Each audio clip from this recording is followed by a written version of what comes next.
Friends, colleagues and listeners, here we are still in Seville and happy to be so. I've got a great guest here now and I've had a chance to talk to him over the few days of the conference. The guest I'm talking about is Lothar, who's the head of airport technology and also a board member of Goldhofer. Lothar, absolute pleasure to have you on board, sir. Appreciate being with you this morning after a lovely conference, and it's still going on, so very interesting, and it's a pleasure for me to have this podcast with you. And a heavy night last night as well. Yep, absolutely. But well worth the pain. Absolutely. Yeah. Now, listeners, one of the things that I've decided to do with it, after having a chat with Lothar, is we're going to combine the content of what would have been one podcast into 4 short episodes. Okay, so Lothar, the first episode that we're gonna cover under the electrification, shall we say, of GSE, is the environmental impact of electric GSE. Okay, now everybody's talking about go green. Everybody wants to be seen to be green. There's so much you must, you should. This is what you should say. This is what people need to hear. But from a sincere, genuine, and practical perspective, the environmental impact is pretty serious, and it's also something that's urgently required, yeah? So what I'd like to ask you to tell us now, from that title, why is it so important to you and your company? We decided about 6-7 years ago, although the company itself is in the electrification for many years already, that the next level of technology has to include more of a sustainable approach. Yep.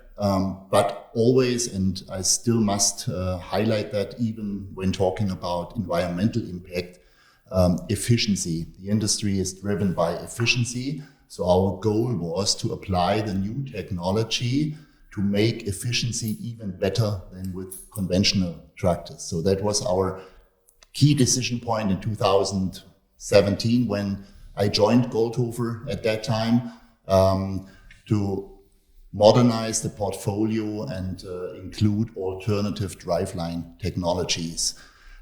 For the background, I think important to know for you, Chris, we're 100% owned by family trust of the Goldhofer family. Yep.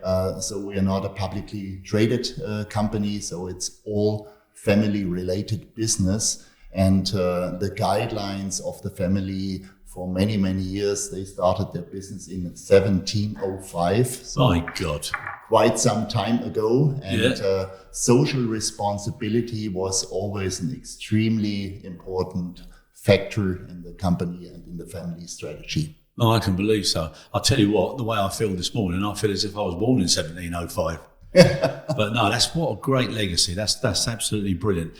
Now, I'm sure many listeners, same as myself, everybody talks about CO2 and they talk about levels and they bounce around numbers that you should have per year, etc.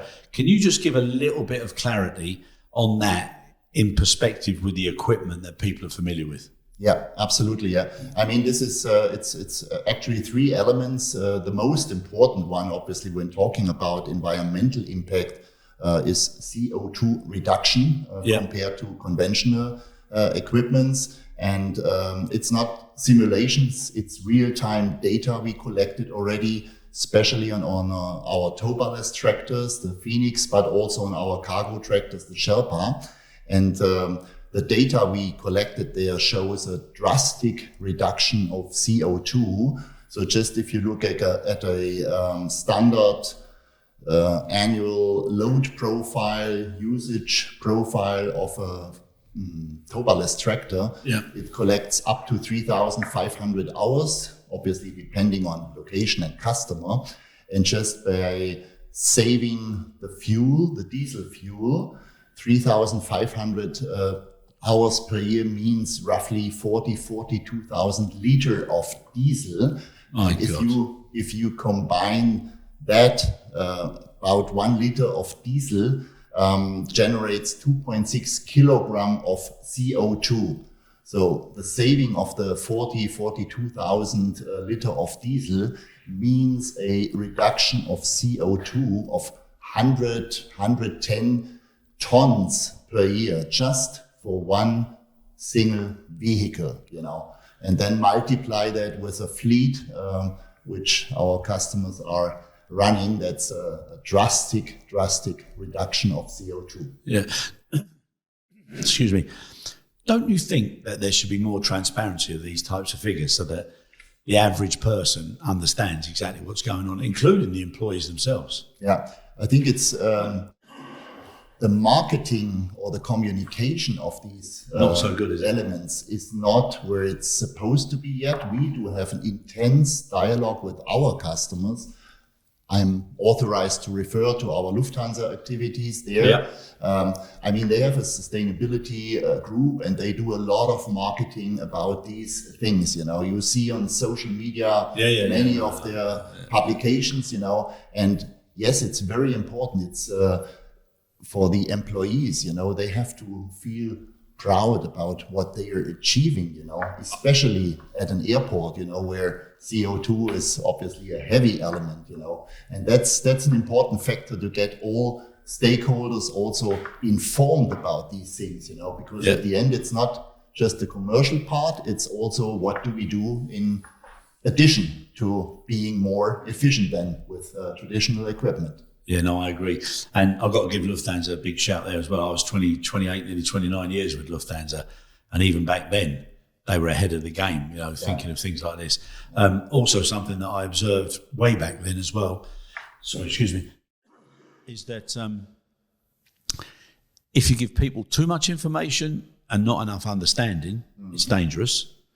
And you give them not enough information and they think they've got good enough understanding, it can be a catastrophe. And so that balance of understanding what's good, what's right, you know, how things should be done, etc. If people focused on that, I think we'd get a lot more traction, you know, because a little knowledge is sometimes not good, and too much of the wrong information is also not good. I think it's important to really focus on key points. So you should not overload people with information. Yes. But I think the core elements of what drives alternative driveline technologies, what makes it better than conventional, I think that's you can put that in 3 or 4 key arguments. Yes.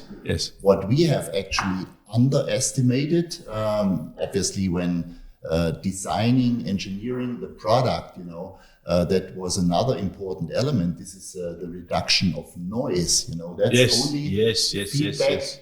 Noise emissions is one of the most critical elements in our society. So we have an overload of noise. You know.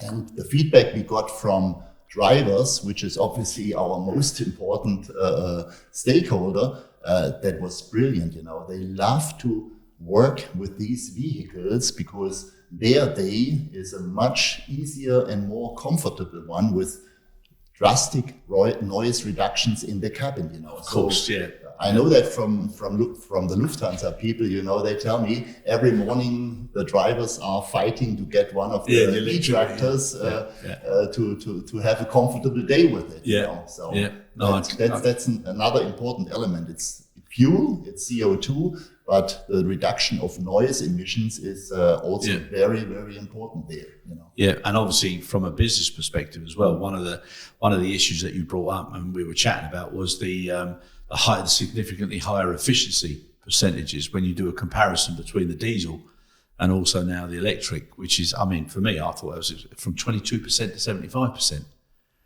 I mean, that's a no-brainer in itself, isn't it? It is, and do you know what I mean? But who talks about these numbers? We do. Oh, no, I know you do from the other day. But but I mean, it's two sides of the medal. Obviously, there's still a lot of customers that are not yet prepared to run a fleet of fully electric vehicle. So obviously, we do not want to shy them off. You know, so it's important to understand it's not about right or wrong or good or bad. It's just, yes, there is another way of getting more efficient in your operation, and efficiency for driveline. I mean, this is known for more than 100 years, you know. As you remember, the first car was an electric one. So this is an element that just with the oil industry coming up and the boom there and all the technology focusing on this fuel or on this energy supply, that really got forgotten for some time, but it's weird. It's huge. It's huge. And we are just at the beginning. I think this is also important. I mean, we have a very young technology, so there's still a lot of potential to further improve efficiencies, to further improve the cost position, because as of today, it's still a pretty expensive solution when you talk about the purchasing price compared to a conventional tractor. But looking at the total cost, which is not part of our discussion or episode today, it's amazing how fast you amortize for these additional costs in conjunction with all the operational cost for an electric vehicle. Yeah, which again, that transparency is obviously more important for procurement guys and people who are putting the strategy and tactics together. Another interesting thing, which people take for granted without having an engineering or a technical or mechanical background, but something else about the fluids compared to a diesel powered vehicle and when they're needed and how it works. Do you want to just elaborate on that a little bit? Because certainly, I found that interesting. This is a third element. It's obviously, when talking about it, it's not as sexy as maybe CO2 reduction, which is the flavor of the month at the moment, but it's for an efficient operation. It obviously also makes a significant difference, especially when looking at conventional equipment, the time conventional tractors are idling, where the diesel engine is running without any usage of the vehicle, just to keep the cabin cool. All the pumps for the hydraulic oils, for the other fluids are running all the time. That's different on at least our electric tractors, because these pumps only run if you basically switch on the need for power. And that allows you for much longer maintenance intervals on the fluids. So you can run the fluids up to 100% longer than in a conventional or traditional driveline technology with a diesel, So that saves cost again. And obviously, coming back to the environmental aspect, the need for fuels is decreasing, So it's another impact of saving resources by using less fluids, less lubricants, So it's a small element. It's maybe not the huge driving factor, but again, coming back to efficiency, it makes a great difference. Yeah, no, it does. It does. And also anybody that's in close proximity to the fumes and everything coming out, it's obvious. Now, Lothar, that's the first episode. Really enjoyed it. A little takeaway from that, I loved where you said about, the guys feeling proud that, things were happening in their organisation. And I know most of the people in Lufthansa are very proud to work for such a prestigious organisation, and what you're doing there is great. But it's so important because people, I think, are going to start making choices of who they work for and why they work, subject to what people are doing with their beliefs and what's important, for the next generations to come.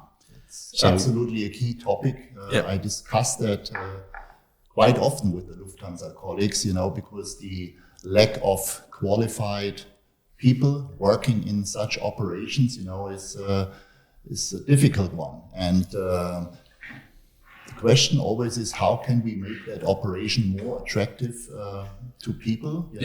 And at the end, it's not just the vehicle itself; it's also the other elements which we are not touching upon today in that session. But it's important to make them feel comfortable with the vehicles they operate with, and make them proud of it. Because it's a several €100,000 piece of equipment, and these guys want to be proud of what they do every day. 100%.